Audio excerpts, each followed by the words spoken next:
My whole life is just like a ridiculous and long farce. I was originally a noble descendant of the Shao clan of Lamling. Then I climbed up to the peak of power step by step, and became the emperor of the Liang dynasty. But now when I think about it, what exactly has this imperial throne brought to me? In my early years, I, Xiao Yan, was born into the Shao clan of Lamling. I was a military general of the Southern Qi dynasty, and I was very good at fighting. In the year 502, I was 39 years old. Just like Emperor Gaozu of Tang, Li Yuan, I first joined forces with Xiao Baorong, the Prince of Nankang, to launch an attack on the fatuous Emperor Xiao Baowan. I helped Xiao Baorong ascend the throne, and I myself also received the special treatment of being allowed to wear swords and shoes in the imperial hall, entering the court without hastening, and being exempted from announcing my name when saluting. Then, my friends and colleagues advised me to usurp the throne. I pretended to refuse, but I asked my subordinates to spread the ballot. Among the flowing waters, there will be an emperor, to create public opinion. When I received the abdication edict from Xiao Baorong, after declining several times, when all the officials jointly petitioned for me to become the emperor, I then reluctantly ascended the throne. The previous emperor naturally died of a sudden illness. When I ascended the throne in this way, I couldn't be hasty. I had to decline first and then accept. It was just like acting in a play. When I first became the emperor, I also wanted to create a prosperous age. I had good knowledge. I had research in many fields such as literature, history, and classical learning. I wrote a lot of historical and classical works. My poems and essays were also excellent. I was known as one of the 8 friends of Jingling together with Xingyu and others. I was also proficient in music,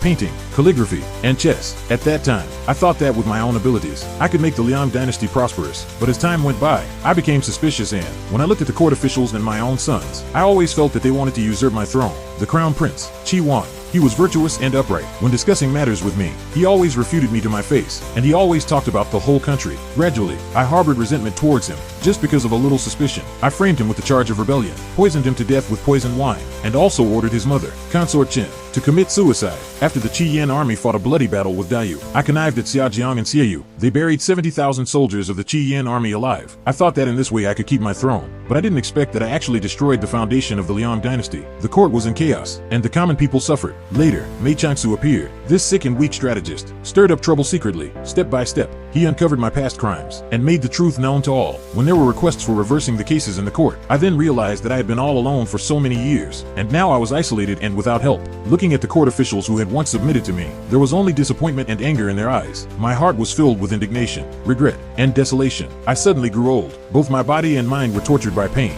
My whole life was tightly entangled by power. In order to keep my throne, I lost my family affection and friendship. I lost the trust of my court officials and the love of the common people. Everything I had disappeared in suspicion and cruelty. Now I'm lying on the dragon bed, thinking back on the past. I just feel that my life is absurd and pitiful. I exchanged the blood of many people for the throne, but in the end, this throne became my cage, trapping me in loneliness and regret, and I can't get out. This might be the punishment for me from fate.